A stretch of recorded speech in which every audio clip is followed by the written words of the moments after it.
Power का खेल बड़ा अजीब है। अक्सर लोग सोचते हैं कि असली जीत है अपने दुश्मन को हरा देना या अपने गोल तक पहुंच जाना। लेकिन सच ये है कि असली चैलेंज वहीं से शुरू होता है। जीतना मुश्किल नहीं, उसे संभालना सबसे मुश्किल है। 47th लॉ ऑफ पावर हमें यही सिखाती है, do not go past the mark you aimed for, in victory learn when to stop. यानी जीतने के बाद लिमिट क्रॉस मत करो, सही वक्त पर रुकना सीखो। इतिहास ऐसे एग्जाम्पल से भरा पड़ा है जहां लोगों ने सब कुछ पा लिया था लेकिन रुकना नहीं सीखा, और फिर वही जीत उनकी हार में बदल गई। सोचिए नेपोलियन बोनापार्ट की कहानी। वो इंसान जिसने पूरे यूरोप को हिला दिया। हर तरफ उसकी जीत के चर्चे थे, उसकी सेना बेमिसाल थी और लोग डरते थे उसका नाम सुनकर। नेपोलियन उस समय का सबसे बड़ा विजेता माना जाता था। लेकिन नेपोलियन का सबसे बड़ा दुश्मन कोई और नहीं था, उसकी खुद की एम्बिशन थी। उसने जीत के बाद रुकना नहीं सीखा। नेपोलियन ने रशिया पर हमला करने का फैसला किया। उसे लगा कि अगर रशिया भी उसके अधीन आ गया तो पूरा यूरोप उसके पैरों तले होगा।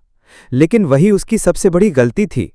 रशिया की ठंड, बर्फीला तूफान, लंबा कैंपेन, भूख और थकान ने उसकी पूरी सेना को दबा कर दिया।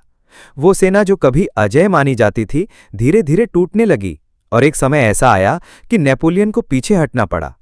अगर नेपोलियन उसी जगह रुक जाता जहां उसकी जीत पूरी हो चुकी थी, तो शायद आज उसकी पहचान और भी बड़ी होती। लेकिन उसने 47th लॉ तोड़ दी और वही उसके डाउनफॉल का कारण बनी। ऐसी ही एक कहानी भारत की हिस्ट्री में भी मिलती है। औरंगजेब, सबसे ताकतवर मुगल बादशाहों में से एक। उसके पास नॉर्थ इंडिया पूरी तरह कंट्रोल में था।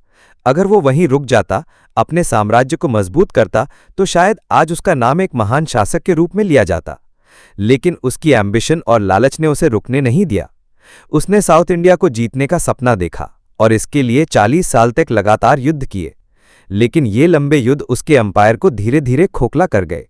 खजाना खाली हो गया, सेना थक चुकी थी और जनता परेशान हो गई।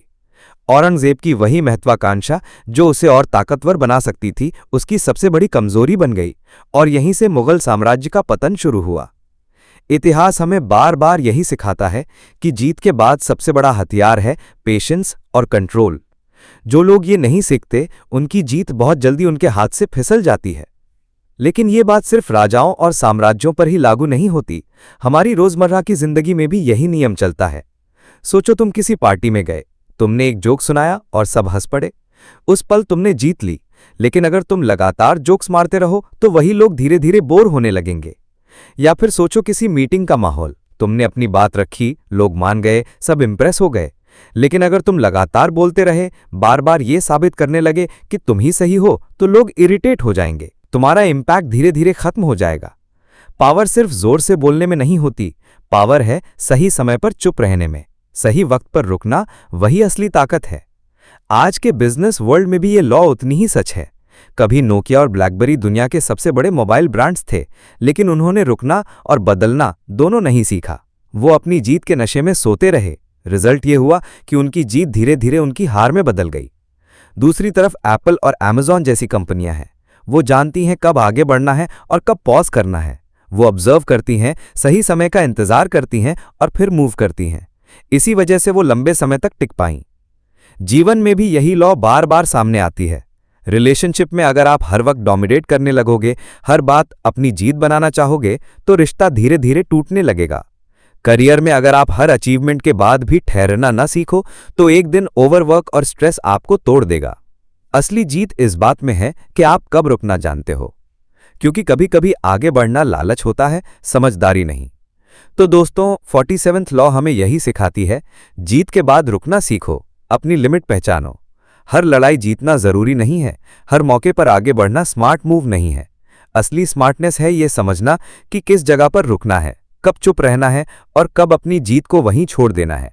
जीत का मतलब सिर्फ जीतना नहीं है, जीत का मतलब है उस जीत को बरकरार रखना। और जीत बरकरार तभी रहती है जब आप सही समय पर रुकना जानते हो, क्योंकि कई बार एक कदम आगे बढ़ना असल में पीछे गिरना होता है। और यही है असली पावर।